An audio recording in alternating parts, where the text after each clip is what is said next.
we got a diagnosis of a rare disease called spinal muscular atrophy.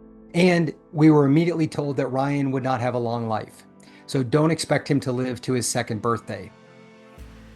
And so for us as parents, we immediately rejected that idea because we're like, that's death, that's dying, that's Mm. giving up.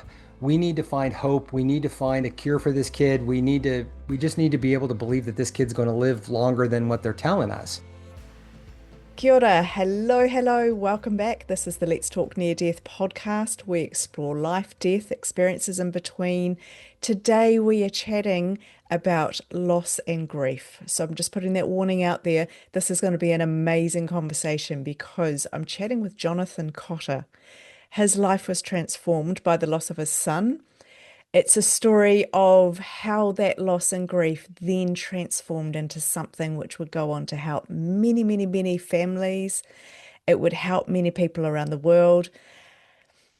It's an amazing story. It went on, Jonathan was in the corporate world. He then left to work in paediatric palliative care.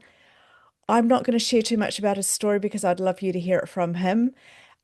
Jonathan Cotter, welcome along. It's great to have you here on the show. Kirsty, it's awesome to be with you today. I'm excited for this conversation. So am I, because I feel like it brings just something a little bit different to our normal conversations. I did put the warning out there that we're talking about loss with children, Right. pediatric work that you're doing. How did this all start? What is your story? Yeah. I'm talking to you right now from Scottsdale, Arizona. So my wife and I are an Arizona family, and our journey in death really, 20, whatever it was, 24 years ago was not something that we knew a lot about. I had not been around a lot of death in our family, as a young person in my 20s, 30s. My wife and I got married. Quick story. As you mentioned, my career was corporate marketing. And so my wife and I got married. I worked for brands here in the States that audiences would know and love. I started working on the Dial Corporation with Dial Soap. My wife and I got married. We moved to Wisconsin, just to go start to see the world. And I worked on a brand called Breyer's Ice Cream. And then after a couple of years, we moved to Minneapolis and I worked for the Pillsbury Doughboy. And that's where our family started. And our older son, Ethan, who's now 27 years old, was born. Now, one of the things that I think is interesting is I'm adopted. So I don't know my biological family or roots. And so when my wife was pregnant with Ethan, we were nervous because in one of the scans, there were some anomalies. She ultimately had some extra fluid in her liver and or shadow on his heart and extra fluid in his liver. And that was giving us the indications of potentially a Down syndrome diagnosis. So we were very nervous and very scared at that time. We decided at that moment to do an amniocentesis, which in itself has risk. Ended up coming out of that experience okay, discovered that Ethan was going to be born fine, and life resumed. And so we thought, all right, life is great. We lived in Minneapolis for 3 years, and it was the Doughboy that sent our family to London, England. And it was in London that we decided to continue our family, and that's where Ryan was born. And Ryan is our second son. So at this point, our older son was 2.5 years old, a very active toddler. Ryan was born very perfect birth, perfect 10 fingers, 10 toes. Everything was great, perfect APGAR score. But as he was starting to develop an age, we just started to realize that he just was a late bloomer. And it just seemed like he just didn't have strength and things just weren't working correctly for him. And it was my parents who came over to London and visited us for a holiday. When my mom held Ryan for the first time, she immediately welled up with tears, looked at my wife, and said, "I'm so sorry." And my wife and I are like, wait, what? What's going on? Because I think it was that moment that really confirmed that something just was not, that Ryan's life was going to change in a big way. That put us on a path to specialists. We got a diagnosis of a rare disease called spinal muscular atrophy. Turns out I'm a carrier, my wife is a carrier, everybody is a carrier of something. But in our situation, these two diagnoses or our being carriers came together, and Ryan was diagnosed with spinal muscular atrophy. This was 24 years ago. And back in those days, there were no treatments and no cures for this disease. And we were immediately told that Ryan would not have a long life. So don't expect him to live to his second birthday. And he's 8 months Oh, old at this point. goodness. And so our world was shattered. And we're 11 hours away, literally from the closest family member on a plane, all back in Arizona. So we were really thrown into the deep water with just how the heck are we going to survive this? How is Ryan going to survive this? What's going to happen? And that's really where I think our first experience kind of started because up until that point, I had not really been around death. The first person and only person that I really had known that had died in our family was my grandpa, who was very, was in his, almost 90 years old when he died. So that was a full Mm. expected life. And I wasn't in the room or around because we were living in Minneapolis when my grandfather died in Arizona. So it wasn't a journey or an experience that I had a lot of connection to. So we really were thrown in with a lot of just unknowns, unexpected. We didn't know what to expect. We were very scared and very nervous about that. And that's really where I think this story really begins. Gosh, I can only imagine what you were going through, especially being so far away from family, being a decent flight away. We've lived overseas and haven't faced anything like you have, but I just know that when you're not close to what's familiar, systems it's just a whole nother level of things you have to deal with. So, yeah, my heart kind of, I don't know, I can definitely feel that for you. Well, so um, Ryan's care became very quickly challenging. And his diagnosis with spinal muscular atrophy is a neuromuscular condition. Ryan was very bright, very verbal, but physically very challenged. And so his body just couldn't do physical things. He couldn't get his hand up to his mouth to feed himself. He couldn't walk. He wasn't able to push himself up. And obviously, he's a young baby, 1 year old kind of a thing when this was beginning. But very quickly, he started to get a lot of pneumonias because he just couldn't breathe well. His lungs and his just getting good breath. So when he got sick, he would be in colds and flus for a lot longer period. So his care became very intense very quickly. We found ourselves in the emergency rooms quite often. Um, and so we ended up having a lot of medical support. We were in the hospitals a lot. We started doing a lot of physical therapies with Ryan, and it was our physical therapist that recommended that we go to get some family support from a place called Helen House, which is the world's first children's hospice home. It was started in 1982 in Oxford, England. It happened to be 45 minutes up the road from us, but it was described to us as a children's hospice. And so for us as parents, we immediately rejected that idea because we're like, that's death, that's dying, that's Mm, giving up. We need to find hope. We need to find a cure for this kid. We just need to be able to believe that this kid's going to live longer than what they're telling us. And so we really resisted getting anywhere close to the children's hospice home. But Ryan's care, as I said, was intense. So Ryan, for example, when he slept at night, he couldn't rotate his body. So as we all sleep throughout the night, we tend to kind of move around a little bit to change positions and get comfortable. Ryan couldn't do that. And so every 45 minutes or an hour, he would cry out. My wife or I would have to get out of our bed, walk down the hall to his room, flip him on his side, try and go back into our bed, get some sleep. And then 45 minutes later, he'd cry out. One of us would go back into his room, oh, flip him on his other goodness. side. And that was now our life. And Mm, so we were constantly zombies, constantly running tired. That was the nighttime. And then throughout the day, with all the appointments and physical therapy, it just was running ragged. And so we finally agreed to say, okay, fine, we'll go check out this children's hospice home because we're desperate at this point for any mm, kind of support. And we walked into a place that was very not what we expected. We thought it was going to be a hospital or a nursing home, and it wasn't at all. It was literally a large family home. It had 8 children bedrooms, 3 family suites, a sensory room, hydrotherapy pool, music room, accessible playground. It was built from the ground up to support children with medically fragile conditions, life-limiting conditions that are not expected to live into adulthood, and their entire family, including siblings, brothers, and sisters. And so we just immediately felt our shoulders come down, a blanket of love, of support. We were now around families who were going through these very difficult journeys, and just felt supported. It wasn't a medical model, it was very much a caregiving model. mm, Um, what was great about it was that it provided overnight respite care. So somebody, our older son Ethan, who was an active toddler, could have gone to our neighbor's house to get, to spend the night or with a friend or anything.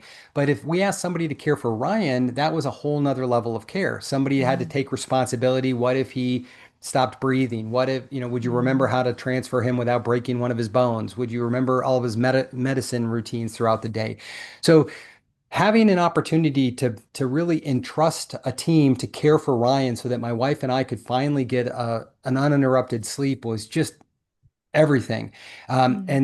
And Helen House would allow you to have that. The minimum stay was 48 hours, up to a week at a time, up to 28 days a year at no cost. So it was just incredible for Wow. us to really allow us to protect our marriage, to spend some time with our growing son, Ethan, and more importantly, to be around families who are going through this experience also. Because I think one of the things, and to kind of bring it back to really the subject, I think of our conversation is when you have a child that is very significantly medically fragile and not expected to live into adulthood, not only is the medical needs and the care needs very intense, but the emotional and the psychosocial cloud that is around this, because it is really hard to go through this life tired Mm. and try and care for your son or daughter as well as find joy and just try and, Yes. have quality of life and find joy through this journey. And so you're crying all the time, songs are triggering us all the time. I mean, it's intense.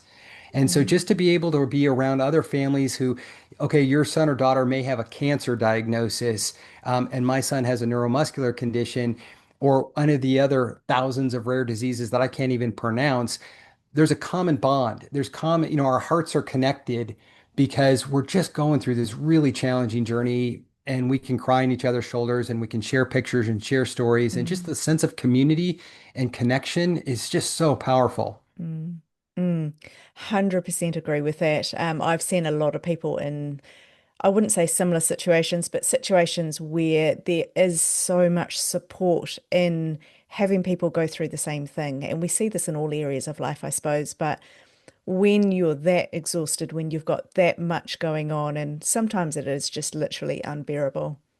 Yeah. There's something so beautiful that happens when you can collaborate with others in the same position, or people that have been there, or people that understand. And that's where I love that your experience then grew to something bigger where you are helping all of these other families as well as going through your own thing. Um, yeah, it's amazing. It makes such a difference to have Well, and I support. think And so when we would during the weekends or 3 or 4 days when we would stay at Helen House, it just was that warm blanket of love. It just felt so connecting and such an important part of our care support. When we would then go home and we're back in the normal world, that mm, became more challenging because you're looking around, you're going shopping, you're going out to dinner, you're trying to go to dinner, you're going to work. You're just not seeing families going through these kind of journeys. So to be able to mm, be in a place where you can kind of go and go, wow, they're like me or they're like us, and we can be connected together in that sense. I remember Ryan ended up living for 17 and a half years. And so wow, if he was here goodness. today talking with us, he would describe himself as moldy cheese, way past his expiration date. The kid was very cheeky, Oh, just a wicked, again, very mentally and emotionally mature beyond his years. Verbally, you couldn't shut the kid up, but physically very challenged. yeah. And so, and I think that, one of the things that um well, as I shared with you as we were getting on, I mean, I'm talking to you right now on a gaming computer that he and I built together. There was a lot of joy in his life, but a lot of challenges too. I mean, we had a lot of bad hospital stays. But I think in his 17 years of life, some of the toughest moments, I think of three, lots of them, lots of joy, but three main moments of time that were really difficult was the diagnosis phase when you're told that your son is not going to live a long time. Mm. And there's nothing you can do about it because there are no treatments and no cures. Just we were told, take them home, love them, and don't expect them to live very long. And Oh, that those words are just burned into my brain. when we got the diagnosis and came home. And literally for the next year, it took about at least where you're driving, you're hearing songs, you're crying all the time. And Mm. so I just remember being at Helen House and just with other families, just sharing pictures of our kids and just sharing hugs and connections and just immediate. I have just met this family, but I'm immediately connected to them. And Like, then in life, then we had some bad hospital stays that I can share more about. And then when he died, I mean, that was life changing for me. I mean, it was very very difficult. was that the point when he died that you then decided to change the way that you were in the corporate world and go in to do this work? Was that what triggered Yeah. that? So it absolutely was a huge pivot in my life when he died.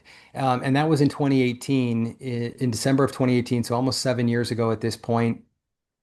If you go kind of back to when he was, we were told not to expect his second birthday Mm, while we were living in London. We ended up coordinating our move back to the United States. From a professional standpoint, as I mentioned, I went to England to work with Pillsbury, the Doughboy. But during that time, the General Mills organization bought the Pillsbury organization. And these are two major corporate organizations, both based in Minneapolis. And so professionally, all of the people that knew me back in Minneapolis were let go of the company. So I had nobody to pull me back to Minneapolis. And so our family decision was ultimately to say, well, if there's no job for me in Minneapolis, let's go back to Arizona, where we're originally from. We'll at least surround Ryan with love and family and live out his very short life in Arizona. So mm, we did come back to Arizona about a month before he turned 2. We did celebrate his second birthday with family. I got a job. We got him coordinated with medical care back in Phoenix, and life resumed. Well, within about a year of being back, my wife started passionately talking about our experiences at Helen House, and a community started to rally around us. In our last stay at Helen House, um, but right before we moved back to the States, we asked the team, how can we continue this kind of supportive care in the United States? And they looked at us and they said, yeah, no, there's just none of these kinds of community-based children's hospice homes in the United States. There were 54 of these kinds of Helen Housey kind of places around the United Kingdom, but mm, literally the United States had none of them. There were 3 of them in Australia. mm, And there were some scattered around the rest of the world, but the United States had none of them. And so we're like, well, that stinks. That's nothing we can do about that. And so again, we came back to Arizona. But a year after being back, so now Ryan is getting close to his third birthday. My wife started passionately talking about our experiences. A community started to rally around her, including myself. And we just, we started to have these community meetings, and people kept saying, wow, this really should happen. I can't believe there isn't this kind of support for families along these journeys. And so one day we looked at each other and said, I guess everyone's telling us we need to do this. I guess we're doing this.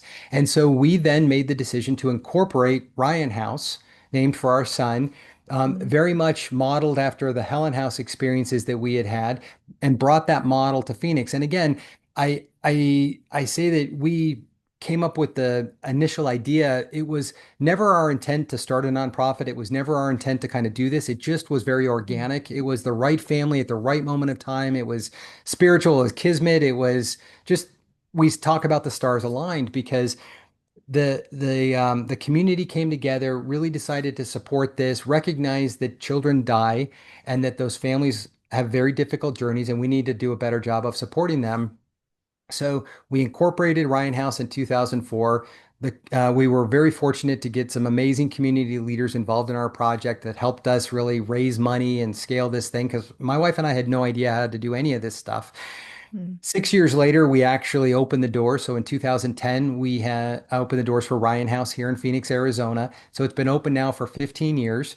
Wow. It has served thousands of families like ours along these journeys. We've had over 550 children die at Ryan House in those 15 years, including my son who took his last breath there in 2018. Wow. So he died in the place that you had named after him. Yeah, I mean, it was Yeah. in terms of his,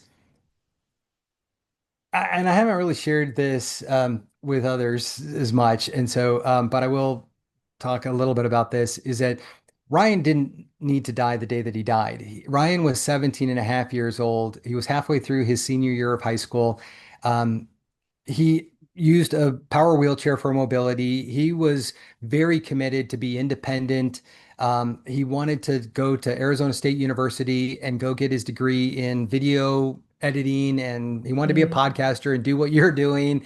He wanted to do graphic design and ultimately work for Pixar is what his dream job would have Oh, been to work cool. on some cool video games or movies or things like that.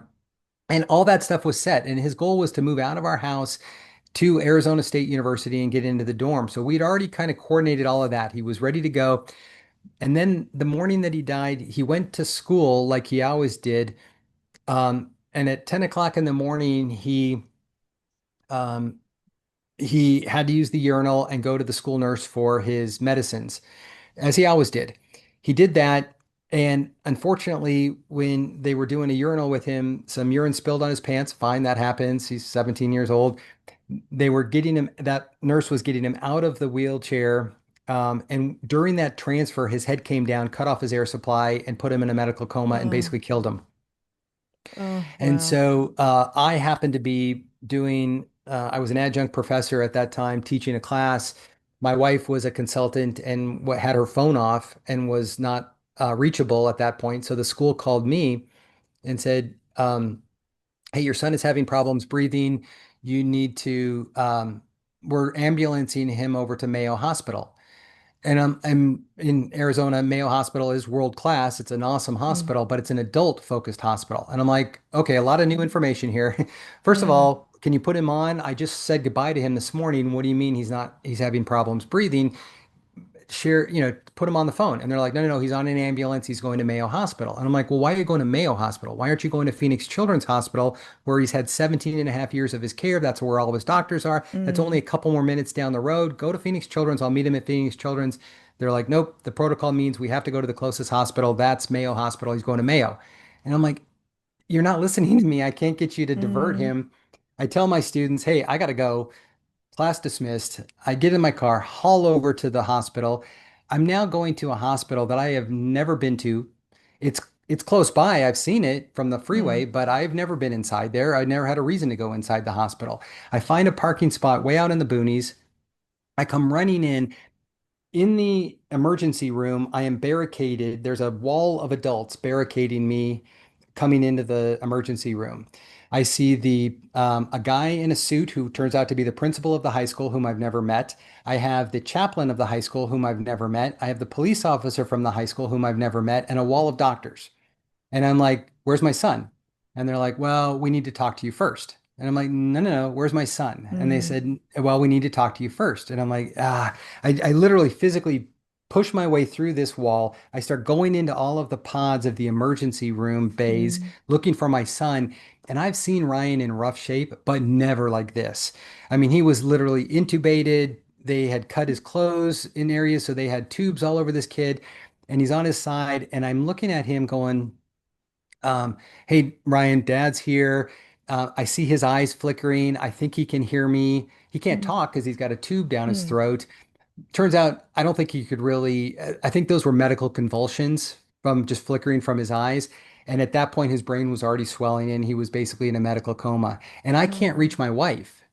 So I'm going Oh. through this whole experience by myself, which is Mm. nobody's fault. It's just this is what happened. Mm. Um, and so we are, and I'm in a very foreign place. I'm in Mayo Hospital, which is world class, but it ain't my Mm. people. And I'm like, where I have nobody around me that I'm familiar with at all. Mm. Mm. And so then it's like, well, trying to frantically get my wife on the phone. They're saying they're going to admit him. And I'm like, please don't admit him because I knew if he went upstairs or into another room, I'd never get him out of this hospital. And I'm trying to get him over to Phoenix Children's Hospital. I'm trying to get the doctors involved that I'm familiar with. None of that happened. And we ended up in the most horrific 48 hours I've ever experienced in my life. And we finally they did admit him because I couldn't get him to stop that. We finally got a hold of my wife, who finally was able to come over. And then it was just, we're realizing that, okay, he's not going to survive this. After MRIs and CT scans and Mm, everything, that his brain was just now swelling. He's being iced. And we're like, this is just not, he's just not going to survive this. So now the conversation quickly comes to, okay, you don't understand. This is Ryan of Ryan House. He cannot die at Mayo Hospital. We have to mm, get him to Ryan House. mm. And they're like, no, that'll be a very risky transfer. He wouldn't survive that 15-minute ambulance ride. And we're like, well, we have to try, because you don't understand the arc of the story here. This is the Yeah, kid yeah. that is named for the Children's Hospice home here in Phoenix. And so finally everybody agreed. We did end up transferring him over to Ryan House.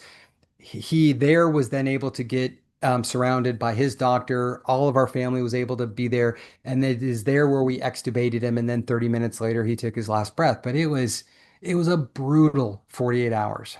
Oh, I can imagine. That's just awful. Oh boy. And the Yeah. thing that I really feel about is like, he was 17 and a half years old. Ryan House had already been open for many, many years at this point. My wife and I had been working on children's hospice. We'd surrounded ourselves with families whose children were on life-limiting journeys. We'd been Mm, around families whose children had died. We thought that if anybody in America, honestly, was as prepared for a child's death, it should have been my wife and I. We were around this stuff, but we were thrown into the deep water in that last few minutes, and it just was ripped, all this stuff was ripped away from us. And it's like, it just was a brutal experience. yeah. Um, Well, I mean, he went off to school that day. You probably yeah, were, did that come as quite a shock still, even though a you've huge, been told his whole life he probably won't survive. It yeah, must have been a we shock. knew that he wouldn't live a long life. He was starting to have challenging, this was in early December, and usually around the winter is when flu season happens and Mm, colds. And so usually Ryan would end up in the emergency room with a pneumonia and stuff. And one of the things that Ryan was very adamant that he did not want was a tracheotomy. He did not want a tube in okay. his throat to help him breathe. And we thought that his body was starting to get weaker, and that may come into the conversations this winter, that we were preparing for some very difficult conversations with him. Right. But the day that he died did not have to be the day that he died. Yeah. We thought we had Wow. survived there was a period of his life. Um, I don't exactly remember the age. I think he was probably like 6 years old, 5 or 6 years old, that we called it his bad hospital stay. So again, 11, 10 years earlier, um, that experience was, we the week before, I had taken Ryan to, we had a wheelchair van. We were out in the community. Once he was in his wheelchair, the kid was zipping around. He was great. Mm, And so the week before, Ryan and I went to one of our local team baseball team, and we were eating hot dogs and having a good father-son experience at a baseball game. The following week on a Friday, I'm at work. My wife calls me, and Ryan was, it felt like he was getting a little sick. And so my wife took him to the pediatrician's office to have him checked out. The pediatrician says, we need to get this kid into intensive care. So, right from the pediatrician's office, they ambulanced him. This is when he was 6 years old, ambulanced him to the intensive care unit at Phoenix Children's. My wife calls me and says, hey, meet us at the ICU at Phoenix Children's. Geez, okay. I mean, I just was having hot dogs with the kid the week mm, before.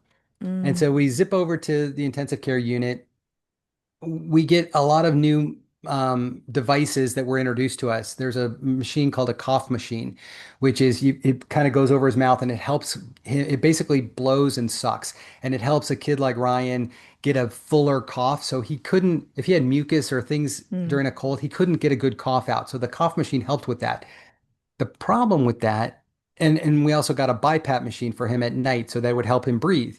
But when that machine would go on for the first time at the hospital, it blew, and it created what's called a mucus plug and blocked his airway in the intensive care. So a couple days into intensive care, or a day into the intensive care unit, they put the BiPAP machine on him. At that moment, I said, "All right," to my wife, "I'm gonna go get us some coffee. There's a lot of people in this room that are putting on this BiPAP machine. Holly, I'll be right back." when I came back, half the hospital was in that intensive care room. And I'm like, what just happened? And they said, well, when they put on the BiPAP machine, that air blew a mucus plug and blocked his airway. And literally his eyes rolled back, his lips turned blue, and he coded. And so I'm like, oh my gosh, that must have been the scariest thing in the world. I was out of the room for 10 minutes when that happened. Mm, And but my wife experienced that. And then a couple days later, so the next day we're at CPR training, we're trying to help. What if this happened at home, kind of a thing. So we thankfully didn't. But a couple days later, we're now in recovery. We're back up. This was a 17-day stay at the hospital. We're kind of upstairs thinking, all right, we're through this. My wife said goodnight to Ryan. It was my night to kind of watch and stay at the hospital with Ryan. I put on the BiPAP machine. Same thing happens again. Mucus plug. I now see his eyes roll back and his lips turn blue. That is the scariest thing I've ever seen in my life up until the day that he died or mm, the 17 and a half years later. It's like, hey, so we've had some really rough experiences and the mm, kid's always rebounded from those until he And didn't. that really just highlights the need for the respite care, the ability to put him or put whoever the family member is in a place where they're completely looked after and you can go and actually get some rest, get some recovery to be able to keep doing this. It's, Yeah, that's why just a typical babysitter just can't watch a kid oh, of like course they like a can't. Ryan. I mean, Of just the course they can't. responsibility. There are people that have good hearts. My mom always wanted to kind of watch Ryan, and she could to a certain Yeah. degree, but to take full ownership of a child so that mom and dad can get a break is a lot of responsibility and a lot of care needs. The And you other, can't relax knowing that they're not with no, professionals who have studied this, know what to do in this situation. yeah, you're Yeah. constantly worried that something, and Ryan. I often think that Ryan had challenges, but there are kids that are even more intense than Ryan, that are seizing all the time, that need suctioning all Mm, the time, that just you mm, just can't leave them alone for a minute. The other kind of topic around this is this idea of anticipatory grief that, I think maybe you and I can explore just a little bit more of, mm, which is this idea that your child is going to die.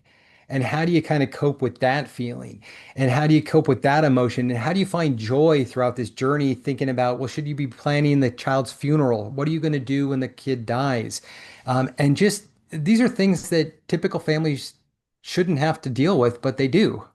mm. And that's the other kind of level of support I think that the staff and the team at a place like Orion House really provides is that they've got an interdisciplinary team with chaplains and social workers, and you're now seeing Ryan's cat in the background I too. know, and I'm loving every minute of that.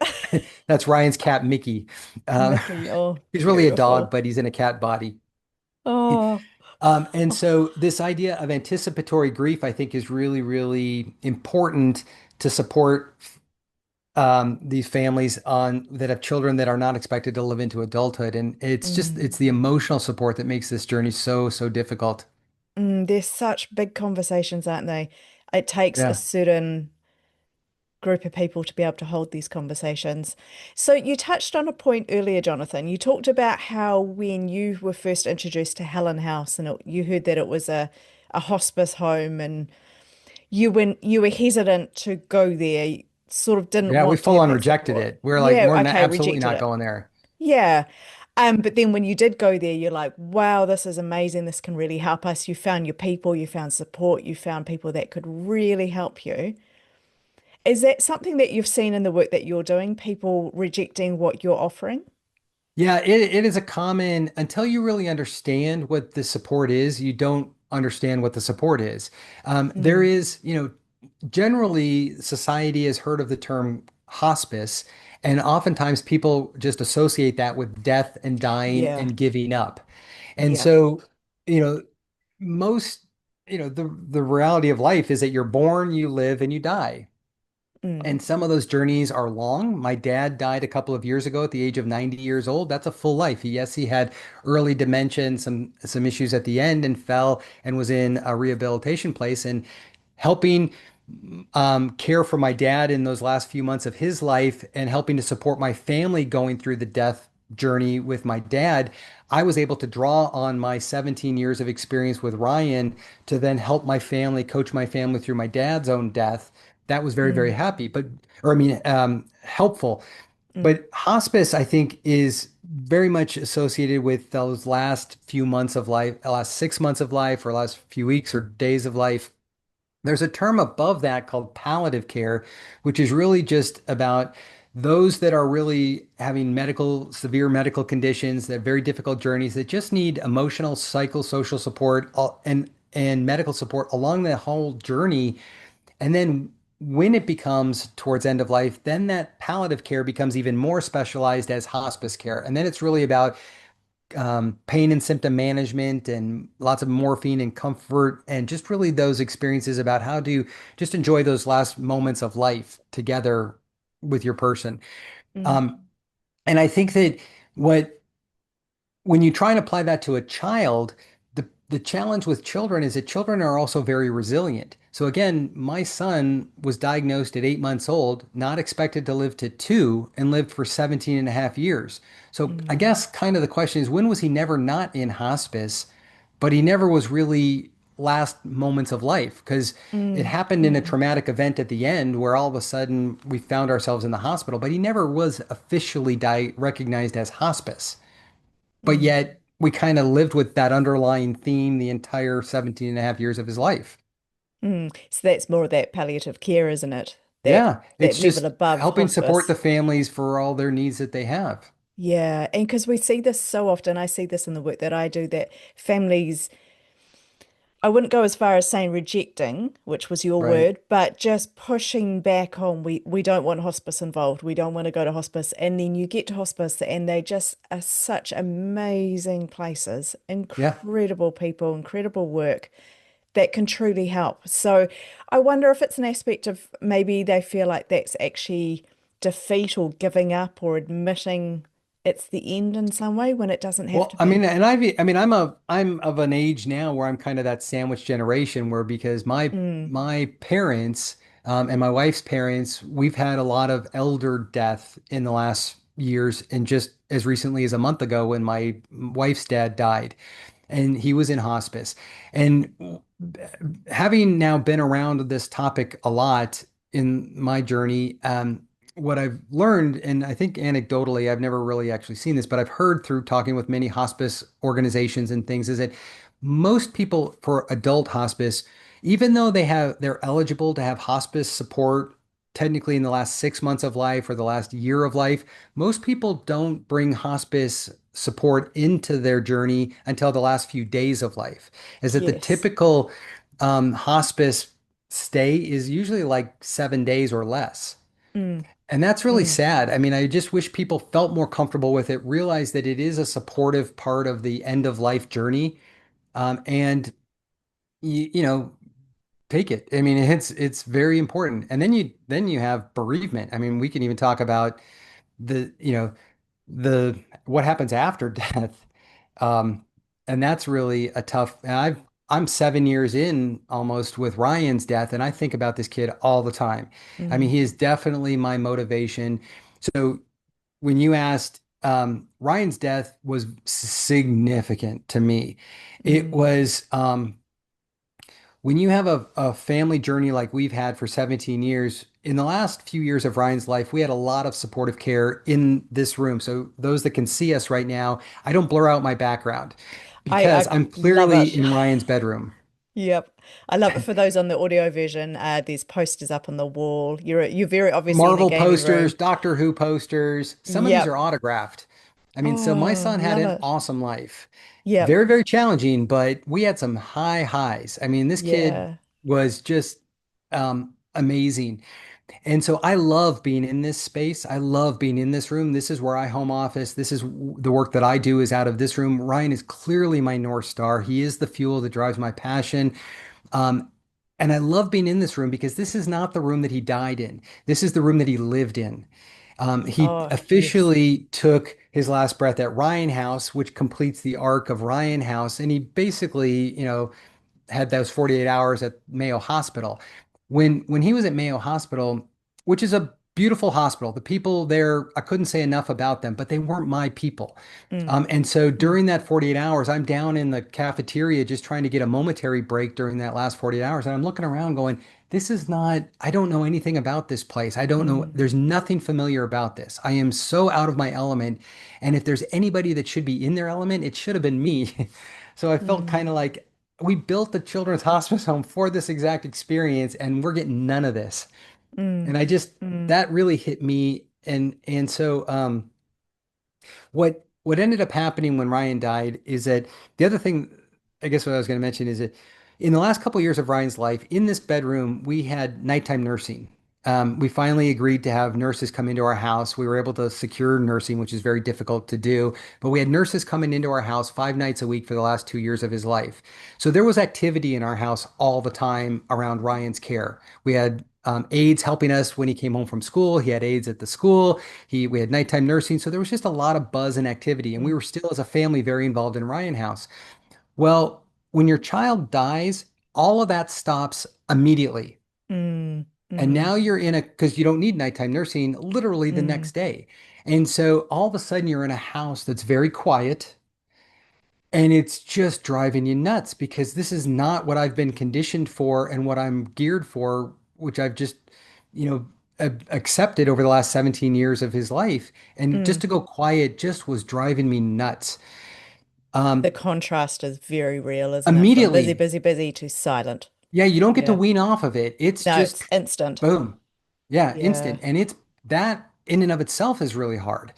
And then my wife immediately went into the fetal position and just was like, crying all the time and as you would expect, and life Hmm. sucks. And for me, I was like, because I'd been around so many families whose children had died, or around death and dying, I I thought that my logical brain was managing my heart well. And that wasn't to say that I was trying to push off my emotions. I was basically letting myself feel any emotion I wanted to because I knew I was going to be sad. I knew I was going to grieve. I knew I was going to be crying. And I was really convincing myself that that's okay. I mean, do anything you need to do. Anything is happening is fine. And I was doing really well with that for 6 months. And then 6 months after Ryan died, my wife and I went on a trip because we could now. We were empty nesters, Mm. and we took a trip to Chicago and we saw Hamilton and we just did a adult play weekend in Chicago. And it was walking around Chicago that I boom hit my low. And that's when all of a sudden I'm like, what am I doing? I need to get back to my people. I talked to my wife and I'm like, I need to find purpose and I need to have um I need to decide what I'm going to do with my life at this point. And so I talked to her and I said, you know what? I am so frustrated at the US healthcare system and how we support families whose children are on these journeys and how do we support them? Because my wife and I we were great champions of Ryan's care. We were able to navigate and work the system to Ryan's benefit a lot, not Mm. because we had tons of money and we were paying for all this stuff. But we knew how to champion and advocate for Ryan.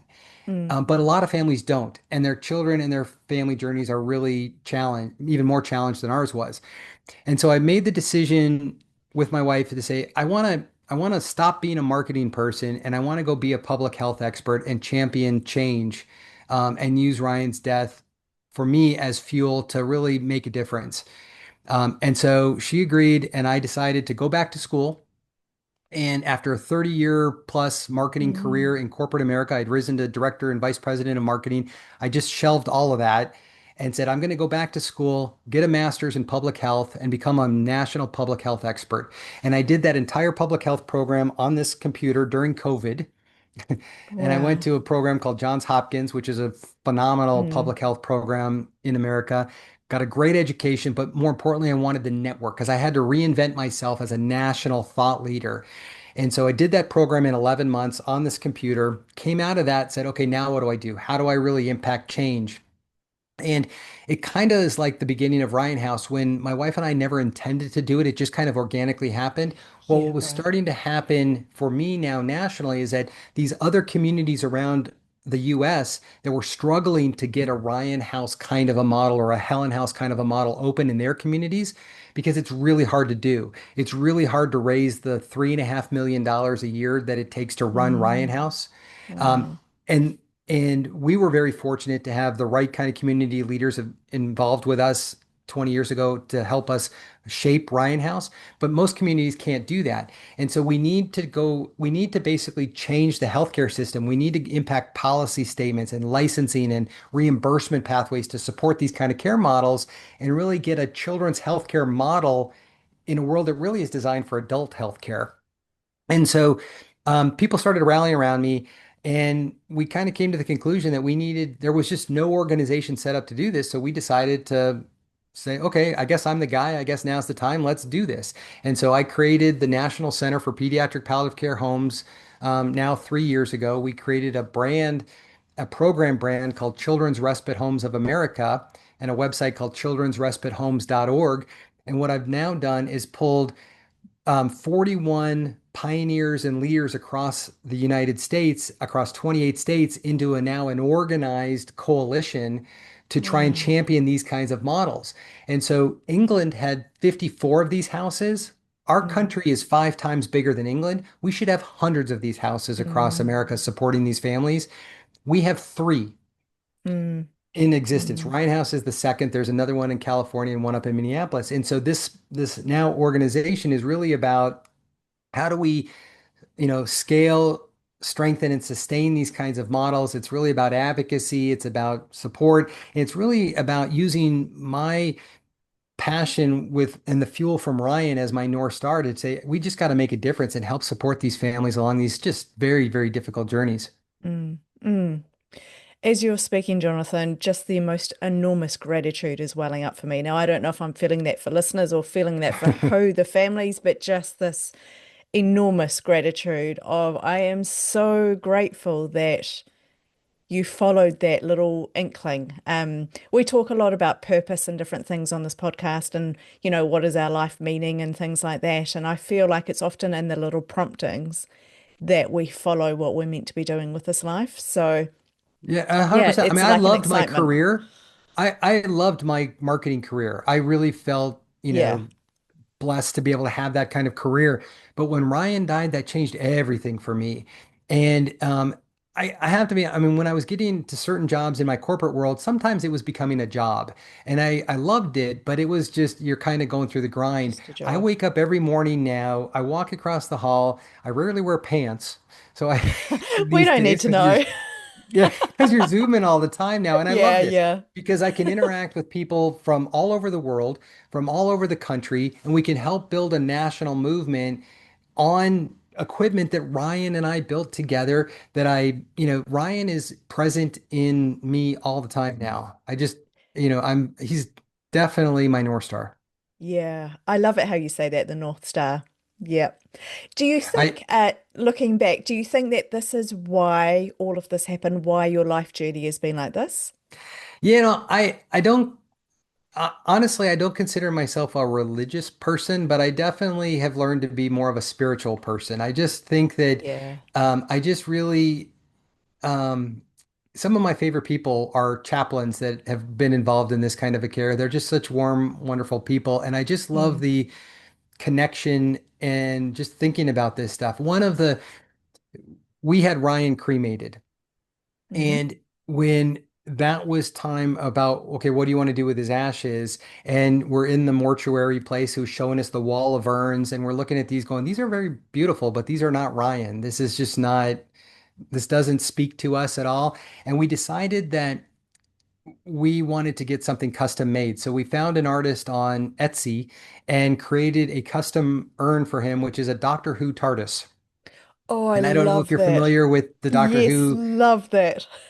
And so for us, Doctor Who, which there are posters that you can't quite see out of screenshot right now, but this room has a lot of Doctor Who memorabilia around it.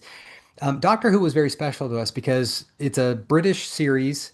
Mm, The Doctor is a Time Lord, and so that regenerates. And so the idea that Ryan, is kind of connected to Doctor Who, who's born in England, that his ashes are now in a TARDIS that says it's yeah. Ryan's TARDIS with his birth date and his death date. On this fat furry body that I have one tattoo, and it's right here on my arm, which is the TARDIS with Yes. Ryan's name and his birth date and his death date. My older son, who's now 27 years old, people used to look at our family and think that Ryan was our challenging child. And it's like, yes, Ryan had a lot of physical challenges and we were tired a lot with him. But our older son has a little bit of ADHD. We love him to death. He's also wicked smart, but he also has a lot of stresses and strains in his life. Mm. He's a bassist in a death metal band.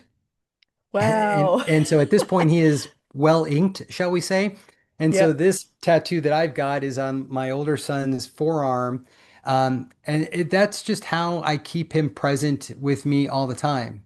I love that. I love And the that. I think, symbolism yeah. of Doctor Who is just it's very special. So at Ryan House, one of the ways that we memorialize children that have died is that there's a memorial garden. And in the Mm. garden, if you ever to come to Phoenix and visit Ryan House, you would see a beautiful garden, and there are tiles on the wall. And the tiles represent the children that have died. So there are 550 tiles now in this memorial garden. And my son's tile is the TARDIS. So the TARDIS is a theme around us Yeah. all the time. That's so cool. It seems so appropriate, so fitting, doesn't it? Yeah, and I Yeah. would love to think that at some point he regenerates. I think he regenerated in this cat is really what I, I think it I'm is. So, I've enjoyed watching your cat. I didn't think it was in there, and I was thinking, oh, I wish there was a little cat in that cat bed, and then it popped its head up and it just had a look around. I was like, oh, there is a cat in there. I love yeah. cats. Love them. Yeah, yeah. This is just so, so meaningful. I love it. I feel like maybe there's listeners who have tuned into this, or the cat's up and about now. Um, Listeners who have tuned in who are having these inklings of things they could do, and maybe it's just to go and volunteer somewhere, maybe it's to Yeah. financially support, maybe it's, you do a lot of writing, you said a lot of paperwork with I can't remember your exact words, but around challenging the laws, and there's a lot of research, a lot of writing that goes into that type of thing. And I don't know, I just feel to say that if you've got something where you feel you could give a little bit back, maybe this is your little sign to go and do that. I don't know. I'm all about the signs, Jonathan. When you talked about the spiritual side of Yeah. things, I'm like, yeah, I'm all about that. I'm all about why does this happen? Do you still And feel him around today? Like you said, he's your North Star, but constantly. I mean, it's in every, I mean, this is the coffee mug that I use every oh, day. I always start the day with this mug. He's a bow tie guy too. Ryan was a bow tie guy. That's his senior portrait, which means that I now have become a bow tie guy. So if I'm out doing a public speaking or something like that, usually I'm wearing a bow tie because Ryan wore bow ties. Um, he is integrated into my wife and I's life and our older son intimately. It's just he's always around.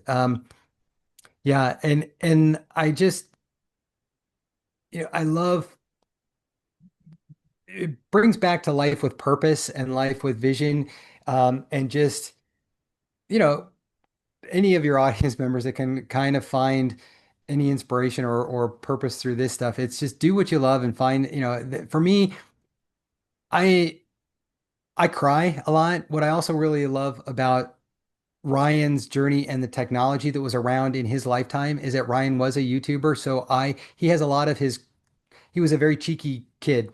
So I can go on his YouTube channel still today, and if I want to hear his voice, if I want to just hmm, be with him for a moment, I can go on YouTube and watch him play a video game with his friends. I can have him do some wacky, he'll watch a wacky video, and I can bring him into my life however I want to and need to, and I miss him dearly, and I wish he was still around, but yeah, yeah.